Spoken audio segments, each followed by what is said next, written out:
difference between me and everyone else. All it takes is one bad day. That's how far the world is from where I am. Just one bad day. You had a bad day once, am I right? Oh, I know I am. I can tell. You had a bad day and everything changed.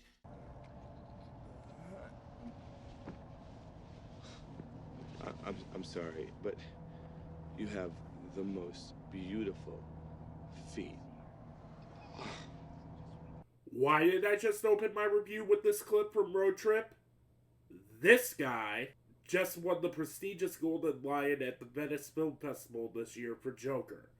In order to do a standalone Joker origin story, you need a director who is a bit crazy and outrageous himself. The interesting trend in Hollywood right now is the rise of comedians doing serious work in the wake of Jordan Peele's successful writing and directing career. Danny McBride is writing a trilogy of Halloween films that will be official canon. Chris Rock is developing a Saw reboot. I find it fascinating that this same guy I'm here for the gangbang. made this excellent character study on a man slowly losing his sanity by the system that failed him. I seriously want to see what Todd Phillips does next in the vein of more dramatic work. When Joker was first announced, I had very little interest. It just seemed like a cynical idea for a film. The guy who directed The Hangover is directing a standalone story about a villain who really doesn't have an origin story? That just doesn't sound interesting to me. Then news started trickling in. An R-rated film with the tone of Martin Scorsese's The King of Comedy? Go on. Joaquin Phoenix to play the role of the Joker? Go on. Robert De Niro playing a Johnny Carson-esque talk show host? Go on. Some of my favorite up-and-coming actors, Zazie Beetz, Mark Maron, and Brian Tyree Henry in supporting roles? Go on.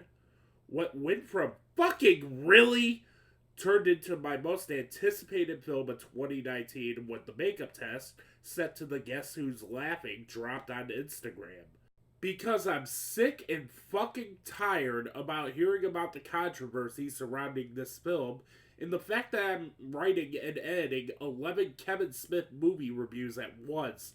I'm just gonna cut to the chase. I really loved the hell out of this film. I went in expecting a slow burn film on the Joker's origin story, and that's exactly what I got. Warner Brothers took advantage of being the laughingstock in the superhero cinematic universe war to develop ambitious ideas. The Birds of Prey trailer just dropped, and I can't fucking wait to see it. I could get behind the idea of an Aquaman spin-off horror movie set in the trench. A standalone Joker movie shouldn't work, but it absolutely does. Joker is the story of Arthur Fleck, a man who works as a struggling clown that wants nothing more than to be a stand-up comic.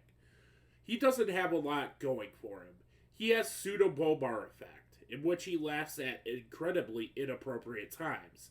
He lives with his mother, and he isn't exactly the sharpest tool in the shed. Gotham City cuts off his counseling. However, the series of events causes him to implode and become the Clown Prince of Crime. Joaquin Phoenix's Arthur Fleck is by far and away one of my top 5 favorite performances of 2019.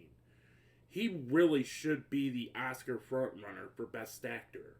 He nails every facet of Arthur Fleck, his mannerisms, his awkwardness, and even when he starts embracing the Joker, he completely nails it.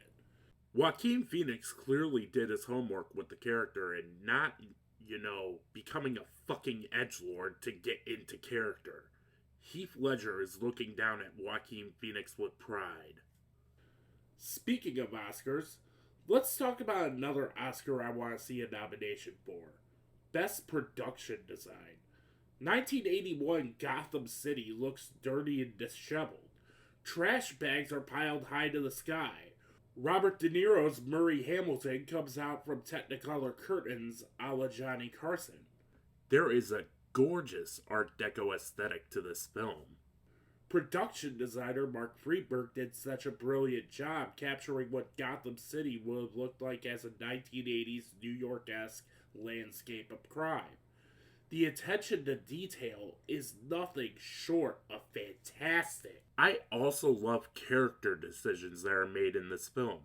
Without going into much detail, I love what they do with Zazie Beetz' character.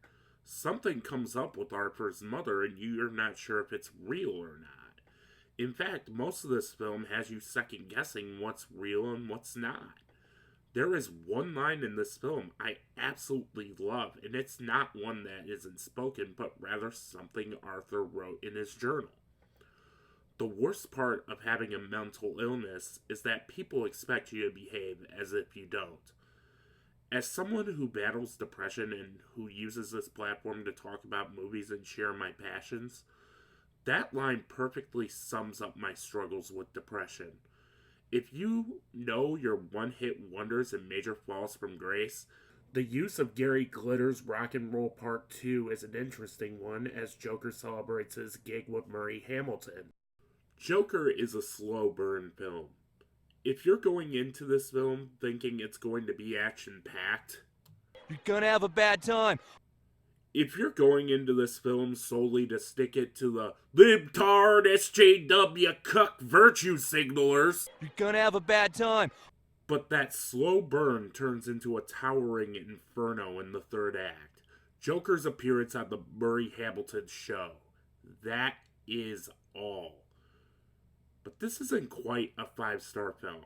There are two tiny things that hold this film back from greatness. I hate it when politics get a little too on the nose with the film. There are people holding resist signs, and you might as well just put a hashtag in front of it. It's so on the nose. Another thing I really didn't like about this movie is something that happens during the final 20 minutes that you've seen time and time again. The hype is real. I love this movie. DC has both of my favorite superhero movies this year. Going into next year, I'm more excited for DC than I am Marvel. Joker is a film that is an absolute game changer. Not every superhero movie has to be 4-quadrant and focus group approved. Hell, not every comic book movie should focus on a superhero. I sat through the credits stone silent as Frank Sinatra sang Send in the Clowns, not expecting a post-credit scene, but rather taking in what I just saw. I didn't put pen to paper on my thoughts until the next day. Joker is more than a comic book movie. It's a great character study that leaves you on edge that is quietly being buried. Go see this now. I give Joker a Release the Snyder Cut! God damn it, not you again! Ask Warner Brothers how long it took for Ridley Scott and Richard Donner's definitive cuts of their films to come out. As much as I'm curious about it, it's going to be 2042 before the Snyder Cut is even released, okay? Anyway, I'm gonna give Joker a 4.5 out of 5. Be sure to like, comment, share, spread the word of New Realms Media. Follow me on all my socials at New Realms Media. Until then, I'll see you next time.